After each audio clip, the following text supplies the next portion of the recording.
जो काम करेगा वो आदमी चुन के आने को है।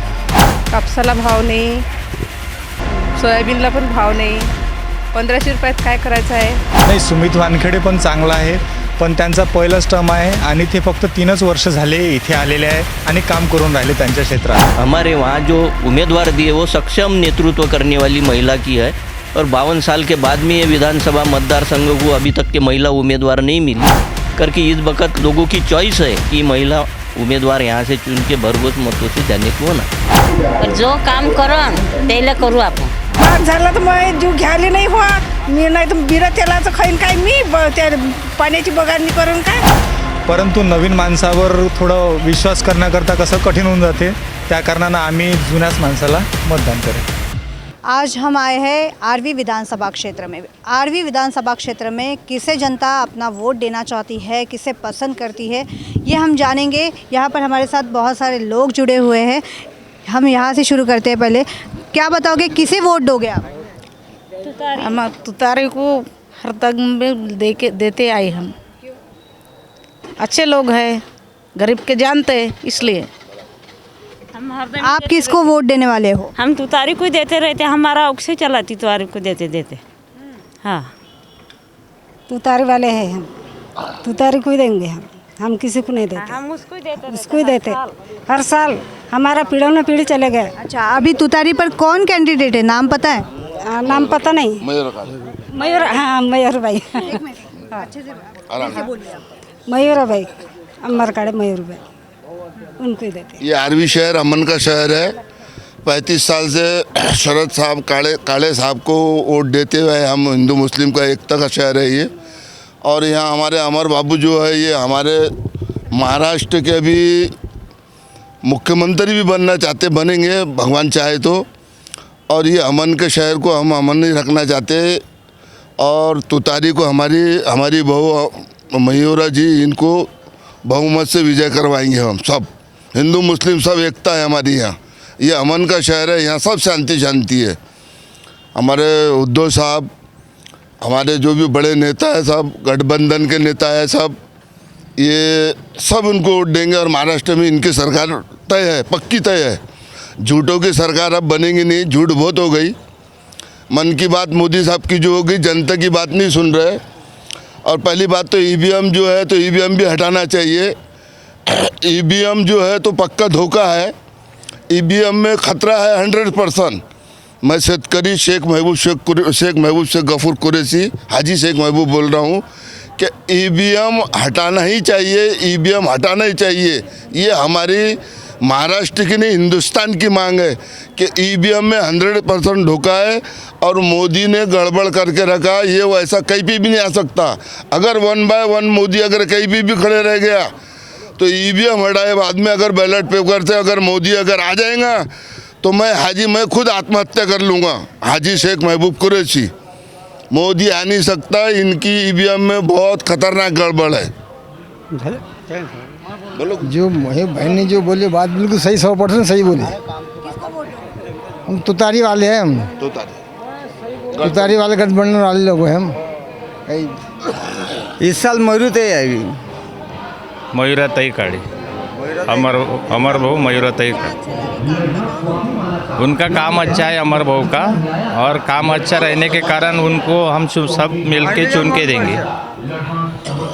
हम अमर बाबू को भी देंगे, घर के लोग को भी बोलेंगे, मयूर भाई को भी देंगे। हम हमारे इतनी गेम पहले करने से हम कांग्रेस में ही रहे हैं, हम उनको ही मत देंगे, तुतारी को मत देंगे हम। और भी लोग हैं, उनसे हम जानना चाहेंगे कि वो किसे वोट देना चाहते हैं, किसे वो विधायक चुनकर देना चाहते हैं। क्या बताओगे?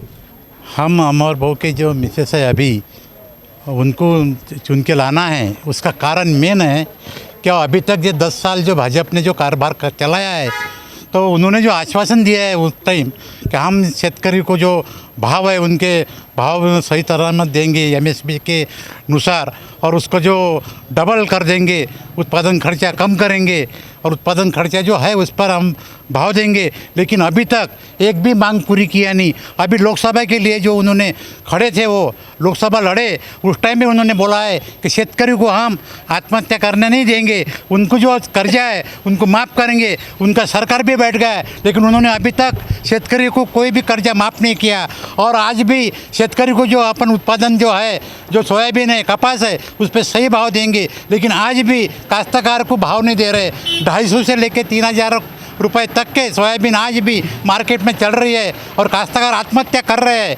आज अमर भाऊ ने जो अब लोकसभा के लिए जो खड़े थे, हमको उसके पहले भी जो कहीं भी नहीं थे, जो लोकसभा में नहीं थे और विधानसभा भी नहीं थे, विरोधी में भाजपा की सरकार थी, विधानसभा में भी लोकसभा में भी। उस टाइम अमर भाऊ ने जो हमारे जो काम थे, हमारे जो डिमांड थी, वो उन्होंने रास्ते पे आके हमारे सामने हमारा नेतृत्व किया कि हमको काश्तकार के लिए भाव मिलना चाहिए। रास्ते के लिए नागपुर में अधिवेशन के लिए हमने रैली निकाला, वो रैली में अमर भाऊ ने सामने रहे करके उन्होंने जो हमारे अमर भाऊ है उस पर एक विधानसभा नहीं 6 विधानसभा ने उस पर विश्वास जगा के उनको चुन के लाया है, उनका काम पे चुन के लाया है। अभी भी लोकसभा में जो उनका जो भाषण हुआ है, उन्होंने काश्तकार के पर जो महंगाई है उसके ऊपर जोर से उन्होंने अपना आवाज़ उठाया है, जो हमारा आवाज़ उठा रहे हैं उनकी ठीक है। अभी किसको चुन कर देना? हम तो भाई मयूराताई तुतारी को, जो अमर भाऊ के जो वादे है, ये पूरे महाराष्ट्र में वादे है। अमर भाऊ की बात आज से नहीं, जय जमाने से अमर भाऊ ये हम उनको वोट देते रहते हैं। लेकिन जो मोदी सरकार ने जो महंगाई कर दी है, तेल होगा, शक्कर हो गई, हर चीज़ वो महंगा हो गई। इन्हें तो 10 साल पहले बोला हम हर चीज़ सस्ती करेंगे, एक कोई चीज़ सस्ती निकल के रखी इन्हें। पहली बात है कि जो मुख्यमंत्री बोले थे, हम 2.5 साल नगर पालिका के चुनाव में आए थे, हम आरबी के अंदर बोले ये बनाएंगे इम्यूनिटी ये, तो अभी तक इनके वादे कोई पूरे नहीं हुए। तो इनके 23 के 23 मेंबर, एक नगर अध्यक्ष आया था चुन के, इन्हें कहाँ गए अभी तक? इतने कोटी पैसे भी भेजे, कहाँ कोटी पैसे इनके आ रहे अभी तक? पहली बात इसमें हम महाविकास आघाड़ी के साथ में हैं और महाविकास आघाड़ी का जो कार्य है और जो घोषणा पत्र है शेतकरी के बारे में और गरीब जनता के बारे में, जो महाविकास आघाड़ी का जो घोषणा पत्र है वो हमें बहुत अच्छा लगा और इसी वजह से हम महाविकास आघाड़ी की सरकार को चुनकर देने वाले हैं। क्योंकि जो कास्तकार के आज बुरे हाल आहे, कास्तकाराचे यांचे वाईट परिस्थिती आहे का आपण बोंबलू थकून गेलं पण तरी त्यांच्यावर काहीच दुष्परिणाम होऊन राहिला कास्तकाराबद्दल। शेतकऱ्याच्या सोयाबीनचे भाव पहा, 3000 से 3200 रुपयेपर्यंत भाव आहे आणि खर्च एकरी 25,000 रुपये आहे आणि 15,000 रुपये त्याचं उत्पादन होतं, 10,000 रुपये शेतकऱ्याला सोयाबीनमध्ये घाटा आहे। पण तरी हे कास्तकार सरकार सोयाबीनचे भाव वाढवायला तयार नाही। आम्हाला म्हणते का 6,000 रुपये देऊ, जेव्हा आम्ही मार्केटमध्ये सोयाबीन नेऊन राहिलो तो 3200 रुपये खपून राहिला। कापूस 6,000वाला यांनी 22 लाख गाठी इथं आता कापूस महाराष्ट्रात उत्पादन होऊन राहिलं कापसाचा, तर यांनी बाहेर देशातून कापसाच्या गाठी बोलवल्या। सांगा आता हे बाहेरून कापसाच्या गाठी बोलवल्या तर कास्तकाराच्या काय गरज होती का आज बाहेरून कापस बोलवायची, गाठी बोलवायची? मग आता कोणाला निवडू, किसको चुन कर दो? शेतकऱ्यांचा माल आता निघून राहिला तर शेतकऱ्याला भाव भेटेन का गाठी बोलवले तर? म्हणून आम्हाला आता महाविकास आघाडीचं सरकार आणायचं आहे। यावेळेस इथं महागाडीचे उमेदवार मयूरताई काळे हे उभे आहे, त्यांना आम्हाला निवडून आणायचं आहे आणि अमर भाऊच्या खासदारकीसाठी त्यांना आमदारकीची बी साथ हवं आणि आर्वी जे विधानसभाचा क्षेत्र आहे, ह्या खासदार आणि आमदार मिळून हे विकास करण एवढी आम्हाला शाश्वती आहे आणि शेतकऱ्यास बी। किसे चुन कर देना चाहते हैं? अमर भाऊला तुतारी निवडून देणार आहे। मी आर्वी विधानसभा क्षेत्राच्या वतीनं पहिलेच सर्वप्रथम तुमचं चॅनलचं हार्दिक अभिनंदन करतो आणि तुम्ही बोलण्याची संधी दिली। या आर्वी विधानसभा क्षेत्रामध्ये अशा काही समस्या आहे, वर्षानुवर्षाच्या 20-20 वर्षापासून 15-15 वर्षापासून लोकांना न्याय मिळत नाही, शेतकऱ्यांना न्याय मिळत नाही आणि काही म्हणजे फक्त उद्घाटन झालेले आहे, अजूनपर्यंत कामं पूर्ण झालेली नाही आहेत। जसं आता आपलं आर्वी तळेगाव रस्त्याचं म्हणजे काम 6 वर्ष झालेले आहेत। सुमित भाऊ वानकडे म्हणते की नाही बुवा आम्ही विकास पुरुष आहे, दादराव विखेचे म्हणते की आम्ही विकास पुरुष आहे। ज्या सरकारमध्ये आमदार त्यांचे BJPचे, खासदार BJPचे तळसाहेब आणि पालकमंत्री मुनगंटीवार साहेब त्यांचं असताना जर 6-6 वर्ष लागत असेल आणि समृद्धीसारखा जो 1100-1000 किलोमीटरचा रस्ता होऊन तयार होते एका वर्षामध्ये आणि इथं 12 किलोमीटरचा रस्ता होत नाही, तर हे म्हणजे शोकांतिक आहे का सरकार असून आमदार खासदार असून जर त्यांचे कामं म्हणजे ते कामं होऊ शकत नाही, प्रलंबित राहते आणि अशा पद्धतीनं लोकांना सांगते की आम्हाला अजून डबल इंजिनचं पाहिजे, ट्रिपल इंजिनचं सरकार पाहिजे। तर सरकार पाहिजे कशासाठी आणि आमदार खासदार निवडून काय सध्याचे? फिर आप किसे वोट देना चाहोगे? तर मयूराताई काळे आहेत। मी दीपक ढोणे, आर्वी विधानसभेचे ज्या मयुराताई काळे आहे यांना आम्ही वोटिंग करणार आहे. त्यांचं कारण हे आहे की त्यांचा जो स्वभाव आणि त्यांचे जे अमरभाऊचे जे कामं आहे हे खूप चांगले आहे आणि आर्वी विधानसभेचा जो विकास आहे तो विकास अमरभाऊमुळे म्हणजे चांगला होऊ शकतो आणि मयुराताई जर निवडून आल्या तर अधिक चांगला विकास होऊ शकतो. हे BJP सरकारला लोक म्हणजे त्रस्त झाले असल्यामुळे मयुराताई काळे यांना आम्ही आमचे मतदान देऊ आणि यांना सहकार्य करू. क्या बताओगे किसे विधायक चुनना चाहते हो? सुमित वानखड़े अच्छा कार्य करता है. क्या क्या काम किए अभी तक? अभी तक बहुत निधि लाया उसने आर्मी के लिए. चर्चा तो ऐसी भी है कि वो बाहर से आया हुआ पार्सल है. बाहर से आए हुए रहवासी तो आर्मी का है ना. आप किसे चुन कर देना चाहते हो, किसे वोट दो? वो वानखड़े कुछ सुमित वानखड़े को. क्यों वानखड़े? तो उसने बहुत पैसे भी लाए, विकास के आश्वासन दिए हैं, पम्पलेट है उनके. तो ये सब कहना है वो उनके भरोसे पर. वो अपने BJP सरकार ने जो काम किया है इतने दिन में वो ऐसा काम आज तक के नहीं हो गया है. आप किसे वोट देना चाहते हो? सुमित वानखड़े. क्यों वानखड़े? क्योंकि आर्वी का विकास ही नहीं. MIDC लाया 400 एकड़. रोजगारी ये नहीं है, कुछ नहीं है. रोड नाले सीमेंट के दिखते हैं, बाकी कुछ नहीं दिखता. पूरी बेरोजगारी है. पुनर्वसन वाले 28 गांव भी आके बैठे हुए हैं यार. सब बेरोजगार. किसे चुनकर? सुमित वानखड़े. हाँ वही बना आपको. आप किसे चुनकर देना चाहते हो? सुमित वानखेडेच पाहिजे, पण त्याचं एक कारण असं आहे हां की नवीन चेहरा पाहिजे आम्हाला. आम्ही दोघांमुळे बोर झालो आहे. एक अमर काळे, दादा रावकेचे हे चेहरे दोघं जण होते आमच्या याच्यात, पण एक नवीन चेहरा, नवीन विकास आणि सुमित वानखेडे करणे 100% गॅरंटी आहे. तो ये कुछ लोग थे, इनसे हमने जाना कि आर्वी विधानसभा क्षेत्र में वो किसे चुनकर देना चाहते हैं. और भी लोग हैं, उनसे जानेंगे कि वो अपना वोट किसे देना चाहते हैं. असं वाटते आतापर्यंत तर आमच्या आर्वीत काही विकास झाला नाही. आणि नाही BJP नाही काँग्रेस. आता कोणी जो काही अपक्ष असन त्यांना आम्ही निवडून देऊ, कारण आम्ही बेरोजगारी हो. आम्ही 18 किलोमीटरवरून इथं काम करायला येतो, तेही 7,000 भेटते. लॉचा स्टुडंट ग्रॅज्युएशन असून काही फायदा नाही. तर आम्हाला काही बेरोजगार असून 7-8 हजारात यावं लागते. इथून 18 किलोमीटर वापस जावं लागतं. आता असं वाटते की अमर काळे त्याचे मयुरा काळे आतापर्यंत काही विकास झाला नाही. नाही आर्वीचा तर सोडा, आमच्या गावाचाही विकास नाही. रोड म्हणजे विकास थोडी होते, काही ना काही पाहिजे ना. तर आता असं वाटते की आम्हाला बा जो काही असन चांगलं उमेदवार, जसं बच्चू कडूसारखा तर त्याच्या उमेदवार आहे तर जयदादा बेलखेडे, त्यांना आम्ही वोट करू. आणि आमच्या गावात किंवा या ज्या एरियात मी प्रचार करतो त्या गावात आम्ही बच्चू कडू नाही तर जयदादा बेलखेडे नाही तर सुमित वानखेडे याचंच चर्चा आहे, बाकी कोणाचंच नाही, हे सांगायचं आहे. आरवी विधानसभा क्षेत्र में किसे वोट देना चाहते हैं, हम जनता से जान रहे हैं. क्या बताओगे काका, किसे वोट करोगे? ये सुमित वानखेड़े को, भाजपा को. अच्छा, भाजपा को. सुमित वानखेड़े क्यों? उसने काम किया है ना, भाजपा वाले ने पूरा काम है ना आर्वी तहसील में उनका. इनका कुछ भी नहीं. कौन से काम किए अभी तक? अभी तक काम रोड के किए, सभी काम किए वहाँ के आर्वी के, सबके खेड़े पाड़े के. विकास हुआ है ऐसा लगता है आपके परिसर का? रोजगार मिला है लोगों को? सब मिला. काश्तकार को भी मिला. 2,000 रुपये शिंदे भी डालता, 2,000 रुपये पंतप्रधान भी डालता, और बाकी ये भी मिलता, सोयाबीन का गया वो काश्तकार का, ये सब मिल रहा. आपको मिला है कुछ लाभ? मेरे को चालू है. PM के भी मिल रहे, नए शिंदे के भी मिल रहे. अच्छा. और इसके भी मिल रहे हैं, काश्तकारी के भी मिल रहे हैं. और क्या होना, लोग तो बोल रहे हैं महंगाई बढ़ा दी. कुछ भी नहीं, महंगाई है. अरे तुम बोलेंगे तुम्हारे को ये लगेगा तो महंगाई तो बढ़ने वाली है. वो कैसी कम रहेंगी? कौन सी महंगाई बढ़े? रोज़ बढ़े तो महंगाई बढ़ी. कपास चुनने वाले को, लेडीज़ को 250 रुपये 300 रुपये मन देना पड़ता. मगर इधर आपने को देना पड़ता तो मार्केट तो डाउन होगा क्या? नहीं होता. ये फर्क है.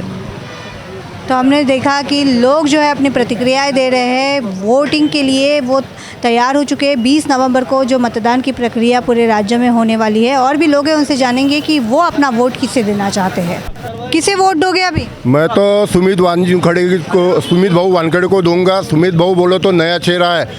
और जो सुमित भाऊ वानखेड़े का जो प्लान है, हमारा एरिया कारंजा और आरवी का आधा भाग वो कोरडवाऊ एरिया है, तो सुमित भाऊ ने ड्रिप इरिगेशन का उसने वो स्कीम बनाया और प्लान अच्छा बनाया है, और अच्छा आमदार बनेगा तो अच्छा विकास होगा आरवी विधानसभा का। और सुमित भाऊ भविष्य, हमारा भविष्य है, उज्जवल है और नया उम्मीदवार है, कम उम्र के आमदार है, इसलिए सुमित भाऊ को अच्छी जानकारी है, इसलिए हम सुमित भाऊ को वोट करेंगे। आप किसे वोट करना चाहोगे? वोट तो बीजेपी हो या कांग्रेस, लेकिन सबको रोज़गार मिलना चाहिए, भूख हड़ताल से लोग मरने नहीं चाहिए, और जो शिक्षित ये है स्टूडेंट वगैरह, उन सभी को मतलब कि शिक्षा का कुछ ये होना चाहिए, रोज़गार वगैरह। और ये जो गली गली में ये दारू वारू की दुकान है वो बंद करने चाहिए, ऐसे सरकार ने सबको रोज़गार देना चाहिए। अच्छा, तो इसके लिए महंगाई कम करने की जगह बढ़ती जा रही है, तो मतलब के जो मध्यम वर्गीय लोग हैं उनका तो कुछ ये नहीं है, मतलब वो क्या कर सकते हैं, बेरोजगार है सब। ये सरकार आती है और क्या अपने ही जेब भरते, हाँ अपने ही जेब भरते, ये बाकी ये आम लोगों का तो बस भूखमार इसे मर रहे लोग। तो सबको रोज़गार मिलना चाहिए और शिक्षा को कुछ महत्व देना चाहिए। इसके लिए फिर कौन सी सरकार चाहिए आपको, कांग्रेस या बीजेपी? हमको तो बीएसपी चाहिए, बहुजन समाज पार्टी बीएसपी। हाती जय भीम। काय बोलायचं मॅडम, खेड्यागाव विभागात आम्हाला रोज मजुरी नाही आहे, काही नाही आहे, ग्रामीण विभागात कोणी काही लक्ष देत नाही आहे, असं आहे ना। मुलं मुली असे खालीच राहतात, शेत मजुरांना आम्हाला म्हणजे काही कामधंदे नाही आहे, काही घरीच राहत, असं कोणी सरकार लक्ष देत नाही आमच्याकडे 50 वर्षाच्या नंतर स्त्रियांकडे। आम्हाला काय कोणी आलं तर सारखंच आहे, पण आता सरकारने सोनं महाग केलं, गरिबांना मिळत नाही, धान्य महाग केलं, तेल महाग केलं, आता हेच समजायला पाहिजे सरकारला। महंगाई कम होनी चाहिए, महागाई थोड़ी कमी पाहिजे, अशी आमची हे आहे बा। चुनाव प्रक्रिया में कुछ ही दिन बाकी है। 20 नवंबर को मतदान होने हैं महाराष्ट्र विधानसभा चुनाव के लिए। हम आरवी विधानसभा क्षेत्र में हैं, हम जानेंगे यहाँ की जनता से कि वो अपना वोट किसे देना चाहते हैं। सर, सबसे पहले आपका नाम बताइए। मेरा नाम है महेश शिवचंद जी चूड़ीवाल। मेरे पिताजी 2 टर्म यहाँ एमएलए रह चुके हैं, अभी मैं उनका काम देखता हूँ सब। और रहा चुनाव प्रक्रिया का जो आप पूछ रहे हैं, चुनाव प्रक्रिया का ऐसा है कि पहले ये कांग्रेस का गढ़ रह चुका है आरवी विधानसभा क्षेत्र, और वर्धा लोकसभा क्षेत्र भी कांग्रेस का गढ़ रह चुका है। लेकिन बीजेपी के आ जाने के बाद ऐसा लग रहा था कि ये बीजेपी में हो जाएगा, और हो भी चुका था, ऐसा नहीं है। लेकिन कुछ उन बीजेपी वालों की गलतियों की वजह से, जैसे भाई लोकसभा की जो सीट है, जो खासदार व्यक्ति अगर कुछ अपने ढंग से काम नहीं कर रहे या किसी को खुश नहीं रख पा रहे, तो वो उसका फ़ायदा कांग्रेस के गढ़ का, यानी बीजेपी का गढ़ होने के बावजूद कांग्रेस के गढ़ का फ़ायदा शरद पवार साहब ने उठाकर हमारे आरवी से अमर बाबू काड़े इनको खासदार बनाया है। ये कांग्रेस के गढ़ को भी ख़राब करने वाली बात हो चुकी है एक बार, लेकिन ख़राब हो चुकी इसका ये मतलब नहीं है कि ये तुतारी का हो जाए करके। लेकिन तुतारी के सीट पर अमर बाबू चुनकर आए हैं, इसका फ़ायदा अभी उनकी मिसेस मयूरा काड़े जी को हो सकता है। उसका कारण ऐसा है कि पहले यहाँ बीजेपी के जो आमदार थे दादाराव जी केचे, उन्होंने बहुत अच्छा फील्डिंग जमाई थी, और फिर अभी वो सुमित बाबू वानखेड़े है, उन्होंने भी जमाई हैं। लेकिन दोनों के आपसी कुछ क्लेश, आपसी जो क्लेश है, वो क्लेश का फ़ायदा ये तुतारी को हो सकता है। अब कहीं चर्चा ऐसी भी है कि भाई शिवचंद जी का, मेरे पिताजी का 55,000 की वोटों की लीड से चुनकर आए थे 1980 में। तो कई लोगों की ऐसी चर्चा है कि शिवचंद जी चूड़ीवाल का भी लीड पार करके यानी तुतारी आ सकती है करके, क्योंकि लोकसभा में ऐसा हो चुका है कि जितने वोटों से तुतारी आई है, उतने वोटों से जो पहले के सांसद थे तड़स साहब, वो भी नहीं आए थे। तो ऐसा वापस से हो सकता है करके 1980 के बाद। जिस तरह से आपने बीजेपी के सुमित वानखेड़े की बात हम चाहेंगे कि ये कांग्रेस का गढ़ रहना चाहिए, वो एमएलए कोणते कंपनी का बने उससे कोई लेना देना नहीं है, मतलब भाई बीजेपी का बनो या तुतारी का बनो, लेकिन गढ़ ये कांग्रेस का ही रहना चाहिए ऐसे हम, हाँ, क्योंकि कांग्रेस के इसमें आरवी प्रसिद्ध है।